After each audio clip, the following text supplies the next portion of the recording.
வணக்கம். தமிழ்நாட்டுல சமீபத்துல நடந்த சில முக்கிய விஷயங்களை பத்தி கொஞ்சம் ஆழமா பார்க்கலாம் வாங்க. ஆமா.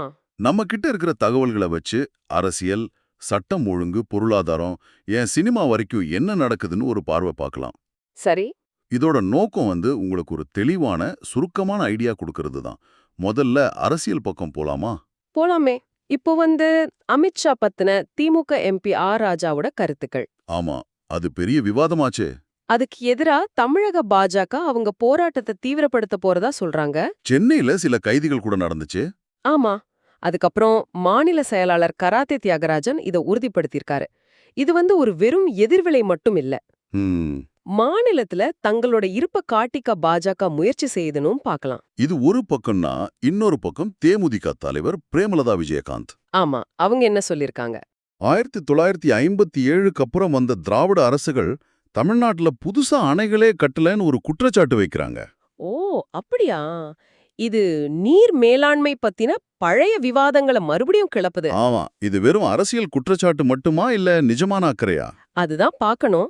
தமிழ்நாட்டோட நீண்டகால நீராதாரம், உள்கட்டமைப்பு பத்தின கவலைகளை இது காட்டுது. புது அணை வேணுமா இல்ல பழச சரி செஞ்சா போதுமா? இந்த கிளைமேட் சேஞ்ச் ஆமா, பருவநிலை மாற்றம்.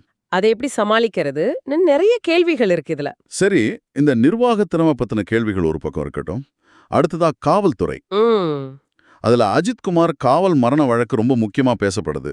ஆமா, அது ரொம்ப சீரியஸான விஷயம். அந்த வழக்குல சாட்சியா இருக்கிற எம் சக்தீஸ்வரன் தனக்கு பாதுகாப்பு கேட்டு டிஜிபிக்கு கடிதம் எழுதியிருக்காரு. ஆமா, அது நிலைமையோட தீவிரத்தை காட்டுது.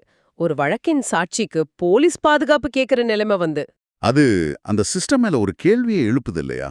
நிச்சயமா. சாட்சிகளோட பாதுகாப்பு எவ்வளவு முக்கியம்னு காட்டுது. முதல்வர் இந்த கேஸ சிபிஐக்கு மாத்துனதும் 5 போலீஸ்காரங்க கைது செய்யப்பட்டதும் நல்ல நடவடிக்கை தான். ஆனாலும் இது மாதிரி இனி நடக்காம தடுக்க என்ன செய்ய போறாங்கங்கிறது தான் பெரிய கேள்வி. அது மட்டும் இல்ல, இன்னொரு போலீஸ் தாக்குதல் வீடியோ கூட இப்ப வெளியா இருக்கு. அப்படியா? ஆமா. அதனால ஒரு அதிகாரி டிரான்ஸ்ஃபர் செய்யப்பட்டிருக்காருன்னு நியூஸ் வந்துச்சு. இது ஒரு தனிப்பட்ட சம்பவம் இல்லைன்னு தோணுது. ரொம்ப கவலைக்குரிய விஷயம். சரி, இப்ப கொஞ்சம் பொருளாதாரம் பக்கம் போவோம். சொல்லுங்க.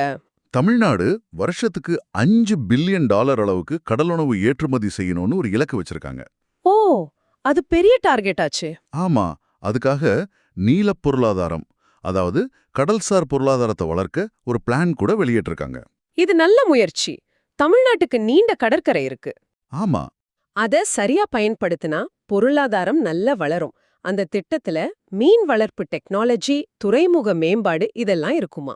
இருக்கலாம். அதே நேரம் சமூக நலன்லயும் ஒரு முக்கிய திட்டம் வருது. என்ன திட்டம் அது?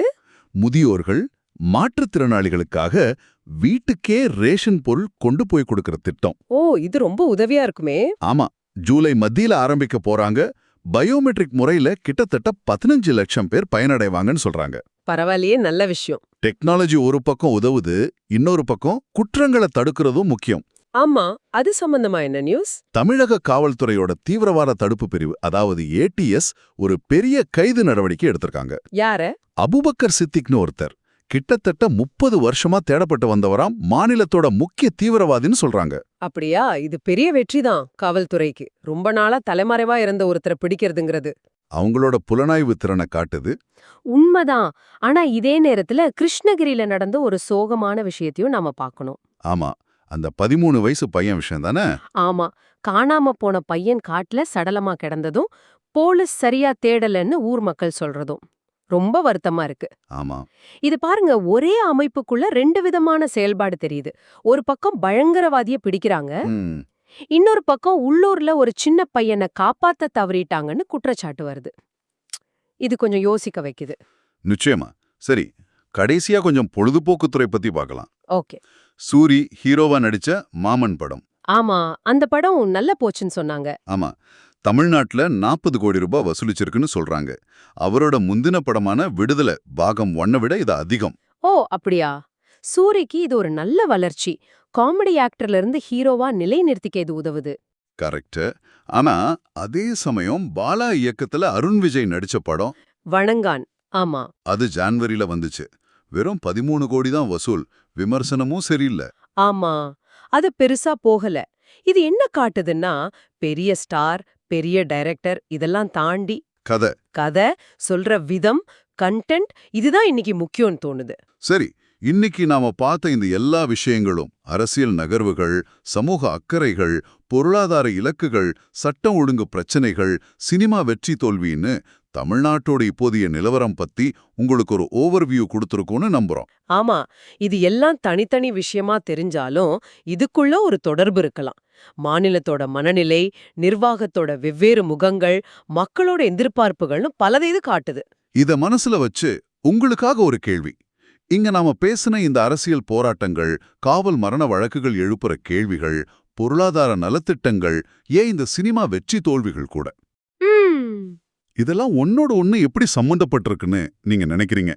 இதெல்லாம் தமிழ்நாடோட எதிர்காலத்தை எப்படி மாத்தலாம் யோசிச்சு பாருங்க.